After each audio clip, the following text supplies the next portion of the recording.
Hello everybody, welcome back to my video. आज के video में हम डिस्कस करने वाले हैं क्लास 4 साइंस का chapter the earth and its neighbours. आज हम इस चैप्टर का सेकंड पार्ट डिस्कस करने वाले हैं। फर्स्ट पार्ट चैप्टर में ऑलरेडी अपलोडेड है, अगर आपने नहीं देखा है तो जल्दी से जाकर चेक कर लीजिए। Okay, so let's start. हमें स्टार्ट करना था, हमारा जो आज का फर्स्ट टॉपिक है वो है seasons of the earth.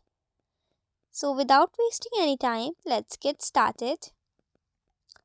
Seasons of the Earth. As the Earth orbits around the Sun. जब जो हमारी अर्थ होती है वो सन के अराउंड ऑर्बिट लगाती है, मतलब चक्कर लगाती है, the longer days of summer changed into the shorter days of winter. जो समर के मतलब जो गर्मियों के लंबे दिन होते हैं वो विंटर के छोटे दिनों में चेंज हो जाते हैं। This means that the length and temperature of the days changes. इससे हमें क्या पता चलता है कि मतलब इसका मतलब क्या हुआ कि जो लेंथ है और जो टेम्परेचर है एक दिन का वो बदलता रहता है। This causes the seasons spring, summer, autumn and winter. और ये क्या करता है, सीजन्स जो है उन्हें चेंज करता है। स्प्रिंग, समर, ऑटम और विंटर, इन सीजन्स में चेंज करता है। The axis of the earth is tilted to an angle. जो अर्थ की एक्सिस है वो एक एंगल से टिल्टेड है, मीन्स इस तरीके की है, स्ट्रेट नहीं है।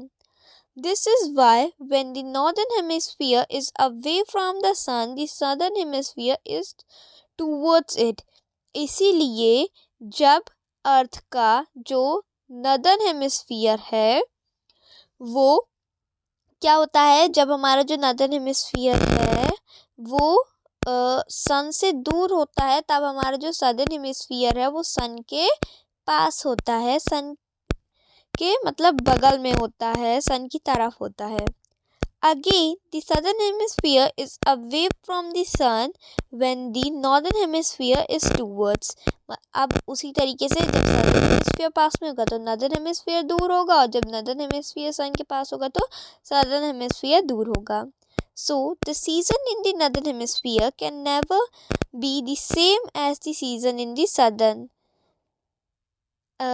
southern hemisphere. Means इसीलिए जो मतलब सीजन्स है वो नदर्न हेमिस्फीयर में जो सीजन्स है वो सदर्न हेमिस्फीयर के सीजन से कभी भी सेम नहीं हो सकते। जब सदर्न हेमिस्फीयर में ठंड पड़ेगी तो नदर्न हेमिस्फीयर में गर्मियाँ पड़ेंगी, ठीक है।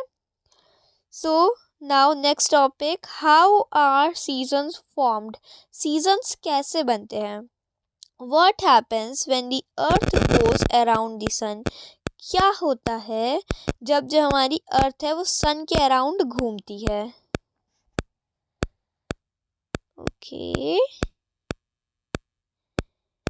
When the north pole is towards the sun it is summer in the northern hemisphere. जब जो नॉर्थ पोल है वो सन के पास होता है तो नदर्न हेमिस्फीयर में समर का सीजन चल रहा होता है, गर्मियों का सीजन चल रहा होता है। The day seems to be hotter because the sun rays fall directly. जो डेज होते हैं वो हमें गर्म लगते हैं क्योंकि जो सन की रेज होती हैं वो डायरेक्टली जो है अर्थ पे उस टाइम पे पड़ रही होती हैं। At the northern pole there is the sunlight for most of the day and some part of the evening. मतलब जो नॉर्थ पोल होता है उसमें सन की जो लाइट होती है वो सबसे ज़्यादा होती है और सबसे ज़्यादा देर तक भी रहती है, और इवनिंग में भी मतलब शाम को भी बहुत देर तक रहती है। During this time the south pole is turned away from the sun. और इस टाइम पे जो हमारा साउथ पोल होता है वो सन से दूर होता है। So the sun's rays do not reach the south pole and there is not much daylight. तो जो सन की रोशनी है वो साउथ पोल तक नहीं पहुंच पाती, जिससे कि वहाँ पर दिन के समय ज़्यादा रोशनी नहीं रहती है। It is winter in the southern hemisphere. और तब सदर्न हेमिस्फीयर में ठंडियों का मौसम चल रहा होता है। When the north pole is turn away from the sun, जब नॉर्थ पोल सन से दूर होता है, it is winter in the northern hemisphere, तब नदर्न हेमिस्फीयर में विंटर्स चल रहे होते हैं, ठंडियाँ चल रही होती हैं। The days are shorter and the sun seems low in the sky, जो दिन होते हैं वो छोटे होते हैं और जो सन होता है वो स्काई में मतलब आसमान में हमें नीचे की तरफ दिखता है। Now it is summer in the southern hemisphere, और अब सदर्न हेमिस्फीयर में गर्मियों का मौसम चल रहा होता है। Look at the region near the equator, equator के पास का जो एरिया है वो देखिए। This part gets most the same amount of sunlight all the year round, मतलब इसका जो इक्वेटर के पास का एरिया होता है उसको सबसे ज़्यादा सनलाइट मिलती है पूरे year. It is like the summer through out the year, और इसका मतलब क्या होता है कि यहाँ पर पूरे साल गर्मियाँ ही होती हैं। Days and nights are of about 12 hours each, और जो दिन और रात होते हैं वो 12-12 घंटे के दोनों होते हैं। If the axis of the earth was not tilted, the distance of the south pole and the north pole from the sun would have been the same, और अगर जो अर्थ की एक्सेस है वो टिल्टेड ना होती तो जो साउथ पोल और नॉर्थ पोल हैं वो क्या होते, सन से सेम होते, मतलब उनकी जो डिस्टेंस है सन से वो सेम रहती। Both the hemispheres would have received the same amount of heat and light, और दोनों ही जो हेमिस्फीयर्स हैं उनको सेम अमाउंट की सनलाइट मिलती। There would have been no change of seasons, और फिर सीजन्स में भी कोई चेंज ना होता। So the two factors which causes seasons are, तो जो दो फैक्टर्स है जो सीजन में चेंजेस लाते हैं वो कौन कौन से हैं? The tilted axis of the earth and the revolution of the अर्थ, मतलब एक तो अर्थ की टिल्टेड एक्सिस और दूसरा अर्थ का रिवॉल्यूशन अपनी एक्सिस पे, ठीक है।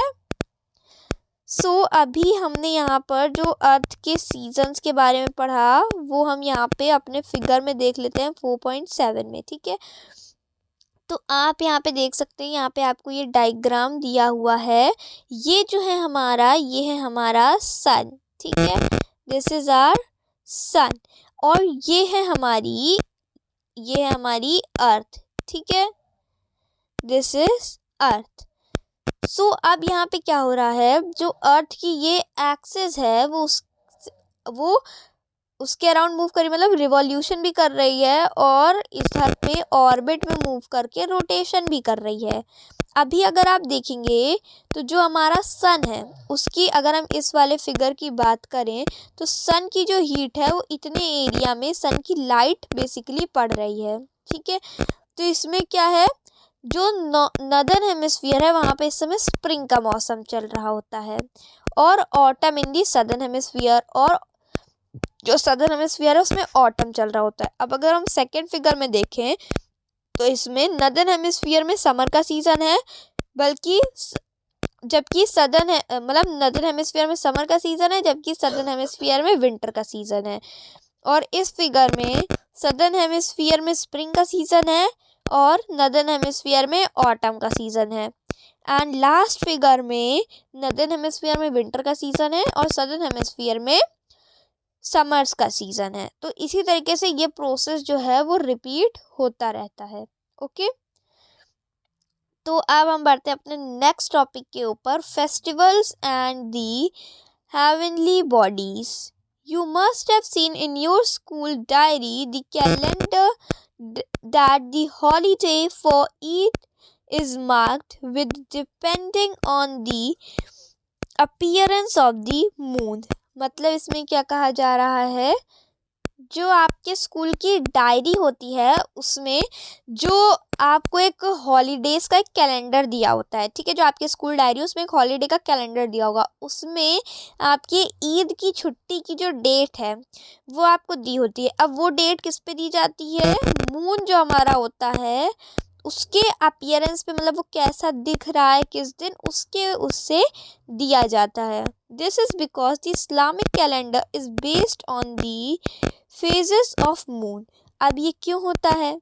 क्योंकि जो इस्लामिक कैलेंडर है वो मून के फेसेस के ऊपर ही बेस होता है। मतलब अब जिस दिन फुल मून है उस दिन उनका अलग होगा, जिस दिन हाफ मून है उस दिन अलग होगा, जिस दिन हाफ से भी कम है उस दिन अलग होगा, जिस दिन हाफ से थोड़ा सा ज़्यादा है उस दिन अलग होगा। तो इस तरीके से वो लोग मतलब उनका कैलेंडर होता है मून के फेसेस पर डिसाइडेड होता है। Many other Indian festivals too are linked to the movement of the moon, the planets, the sun and the season।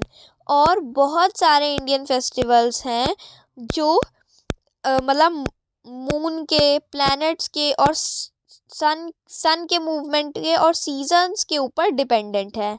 Holi marks the coming of spring. जो होली है हमारा वो क्या बताता है कि अब स्प्रिंग का सीजन आने वाला है।